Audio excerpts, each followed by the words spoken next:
Ayon sa post ng Viva Promotion mga boss, sold out na ang laban ngayong November 29. Ito ang unang palabas ng MP Promotion sa Amerika kung saan partner nila ang ESPN Knockout. Maganda ito mga boss dahil unang palabas pa lang ng MP Promotion, sold out na. Ang main event dyan si Elijah Pierce na number 2 challenger sa WBO.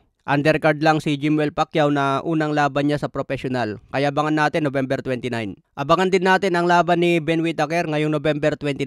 Pinangako ni Ben Whittaker na impresibo ang panalo niya ngayong November 29. Kalaban niya si Gavazi. Tinatarget din ni Ben Whittaker ang mga top fighters ngayon sa light heavyweight tulad ni Bivol at Beterbiev. Kaya abangan natin itong si Ben Whittaker mga boss. Sa ibang banda, pambansang kamama ni Pacquiao nagre-relax lang muna. Naglalaro siya ng golf mga boss at inaalagaan ang unang apo niya kay Jimwell. Kung lalaki sana ito mga boss, dugong Meksikano at dugong Pinoy. Pero babae kasi ang unang apo ni pambansang kamao. Kaya kung maging world champion na si Manny Pacquiao, tatawagin na siyang lolong champion. Sa iba pang balita ayon kay kamahalang Turki Al-Sheikh, pawang mga gawa-gawa lamang daw ang ulat na bumabagal na umano ang boxing event ng The Ring at Riyadh season. Sinabi ni kamahalang Turki na marami pang malalaking laban ang nakalinya para sa 2026 at ilalabas na rin soon ang napakasiksik na schedule ng mga paparating na fights. May lumabas na balita kasi mga boss na tila nalulugi na raw si kamahalang Turki dahil sa mga big event na pinapalabas niya. Pero pinabulaanan ito ni kamahalang Turki. Hindi raw nag-i-slow o hindi siya nalulugi dahil sa mga pinapalabas niyang laban. Sa katunayan, meron pa nga daw nakahanda ngayong 2026 na mga big fight. Nakakamada na daw lahat ng schedule mga boss na mapapanood natin sa The Ring. Kung totoosin mga boss, niligtas nga ni kamahalang Turki ang boxing industry. Dahil siya lang ang nakagawa na kaya niyang pagsabayin yung mga world title fight sa isang event lang.